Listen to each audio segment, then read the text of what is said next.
I've really been critical of the Israeli government. I've been plenty critical of the Israeli government. I've told you at the beginning that we were against this war. What do you think of Gaza? What do I think of Gaza? Yeah. I think it is a disaster for the future of Israel, a disaster for the Palestinian people, a horror, 70,000 people dead. Why would you describe it first as a disaster for the future of Israel? You've got tens of thousands of civilians murdered, but it's foremost a disaster for the future of Israel? No, it's foremost a disaster for the families of the dead kids. Absolutely.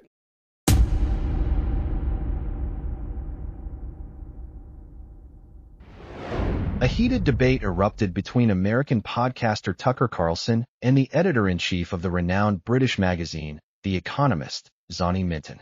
The elderly woman attempted to feign neutrality in their discussion of the Iran versus Israel-US war, until Tucker Carlson finally exposed her as an elderly Zionist woman. In your copious podcasting about this in the last 2 weeks, you have made the argument very strongly that the United States has been pushed into something not in its own national interest by pressure from Israel and the lobbying power of Israel. Well, it has been.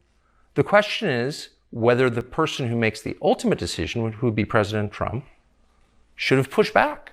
That's it. Of course, Trump should have pushed back. As previous presidents have done. To some extent, some very limited extent.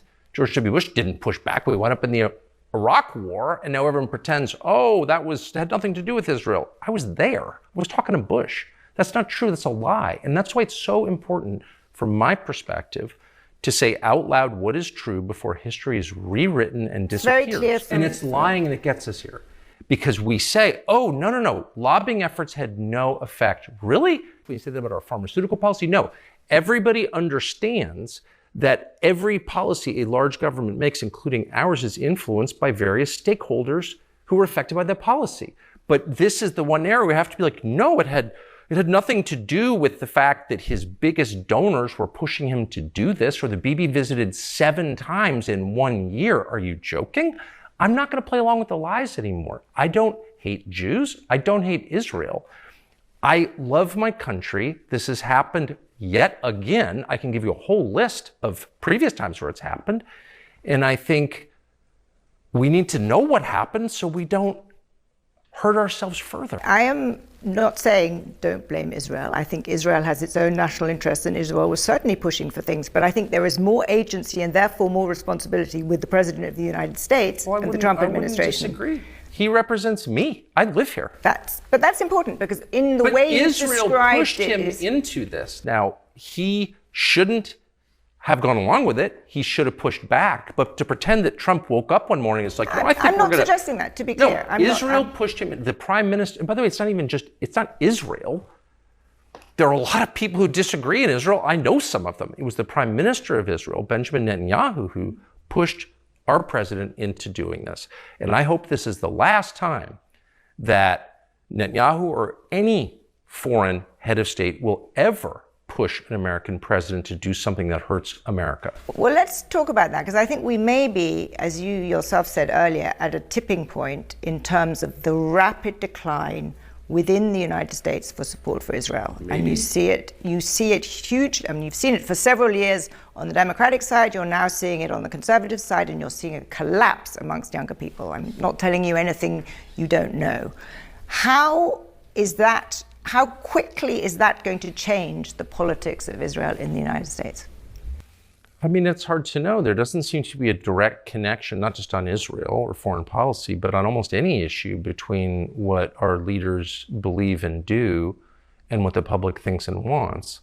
The public begins to believe, in their frustration at their declining standard of living, for example, or declining birth rates, or whatever it is that's getting worse, and a lot is, that there's no way to use legitimate means to change it. Voting doesn't work. If they believe that, then they will, by definition, find other ways. And those ways are destructive. And I don't want that. So I think it's very important that a government, even a non-democracy, even a monarchy, respond to the concerns of the population. You can ignore them for a while. If you ignore them for too long, you get overthrown.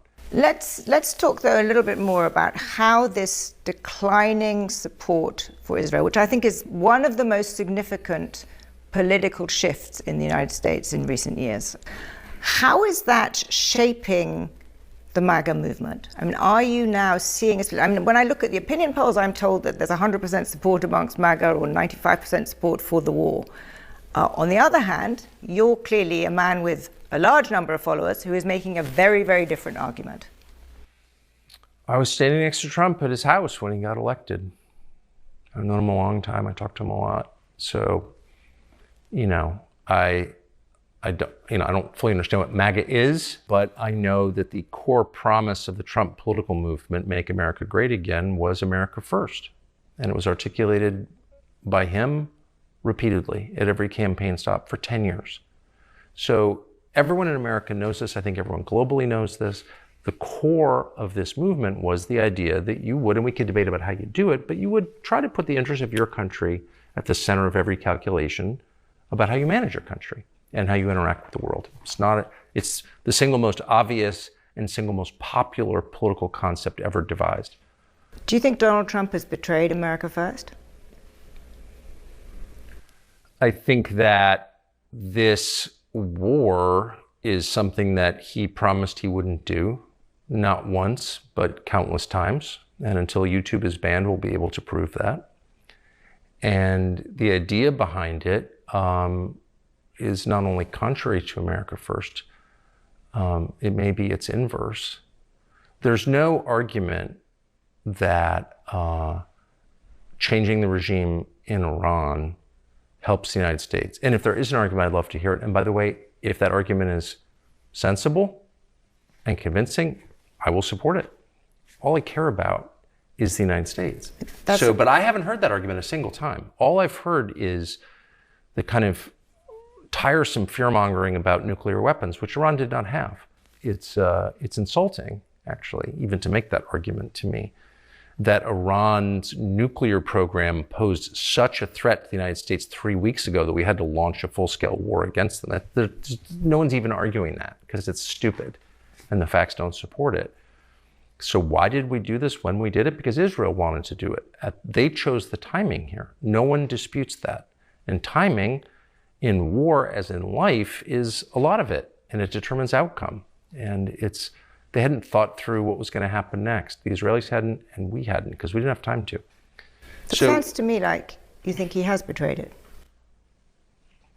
This war is clearly contrary to what he promised and contrary to the idea that your leaders should put your interests before those of foreigners, period. We put Israel's interests before ours. Trump did that.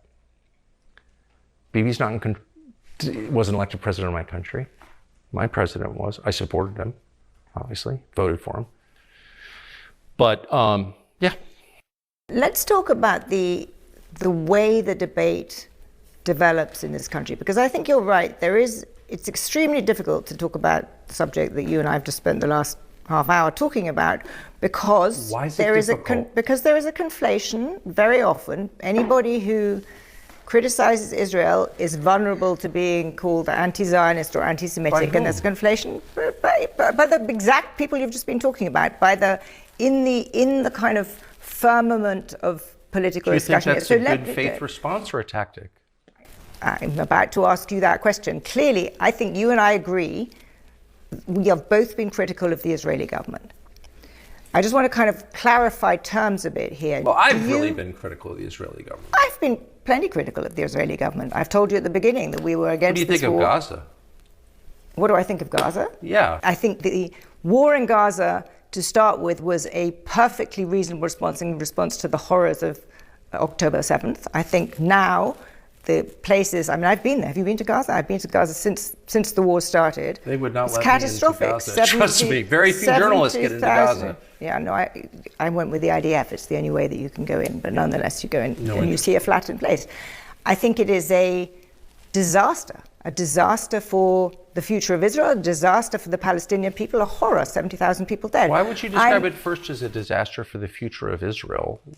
You've got tens of thousands of civilians murdered, but it's foremost a disaster for the future No, I of didn't Israel? say No, it's foremost. foremost a disaster for the families of the dead kids. I made 3 points. So Because let me just sucks up to Israel in this way that suggests they're afraid. And everyone is afraid, and you know that. Everyone's like, the real problem is calling people anti-Semites allows real anti-Semites to flourish. It's like, Okay, no, actually, the real problem with calling people anti-Semites who aren't is accusing the innocent of a crime they didn't commit. And the real crime in Gaza is killing people who did nothing wrong.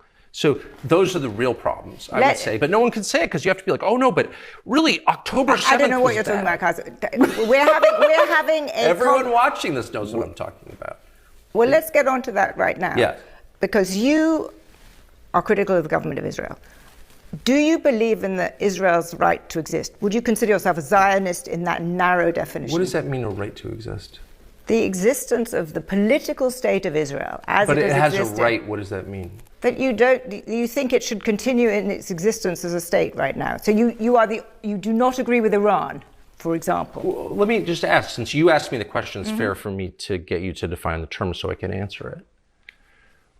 You've asked 2 questions. The first was, do you believe Israel has a right to exist? And the second question was, do you believe Israel should continue to go on as a nation state? And those are very different questions. So I often hear the phrase... Having been created as a political entity in 1948, does it have a that right to exist? Is that what you're asking?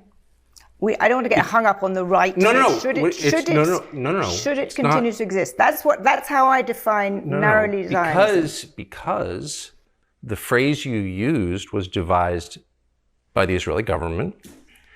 Of course, does it have a right to exist? And so my question to you would be, what does that mean? Why don't you answer my question? It's a very simple question. I don't know what your question is. Are you asking, does it have a right to exist, or do I want it to exist? Do I seek its destruction? Fine, answer it that way. Well, of course I don't seek its destruction. Okay, I've already said, as you know, because I said it to you, I don't want Israel to be destroyed or have to use nuclear weapons. We've established that you are in that narrow terms a Zionist. If that's how I'm in no sense a Zionist. I don't want any country to be destroyed at all, and I don't want people to die, particularly ones who committed no crime, because I don't believe in killing innocents, period. That's the basis of Western civilization. Eastern civilization, it's a whole different view. They believe in collective punishment. I don't. So you're in no sense a Zionist? I don't even know what that means. Why don't you define the term, and then I'll tell you whether I am. I've just defined it. What's a Zionist? That a Zionist, in my narrow term, this definition is that the state of Israel, the political state of Israel, has the right to continue existing. The right? Where does that right come from? What do you mean? These are I'm not being a lawyer about it. I just want to know what you're asking me. You answered the question. Because I don't know what you're asking me. Let's go to the Wait, third. no. I think a lot. You don't want to define your question, and I don't know why. I don't know what you're asking me. I've already said I don't want Israel to be destroyed. I don't want anyone to be killed. And you've said, does Israel have a right to exist? Does it have my question is, what right are you talking about? Does Britain have a right to exist? Does the United States have a right to exist? There was a world order built up after 1945 which suggested that aggression should not be condoned into countries, that countries with borders have the right to continue. I totally agree with that. Okay. Which is why the first thing that Israel did within 2 weeks of this war starting, which is supposedly existential for them, was take southern Lebanon, take someone else's country, as they have done repeatedly.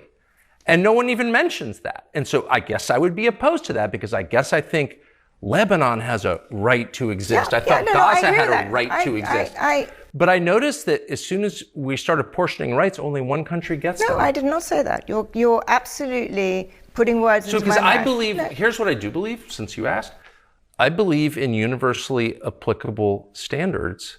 And if they're not universally applicable, they're not standards, they're preferences. That's why I believe in human rights, not ethnic rights. I don't think Jews have more rights or less rights than anyone else. I don't think Christians have more rights or less rights, blacks, Filipinos. I believe in human rights that derive from the creation of people by God.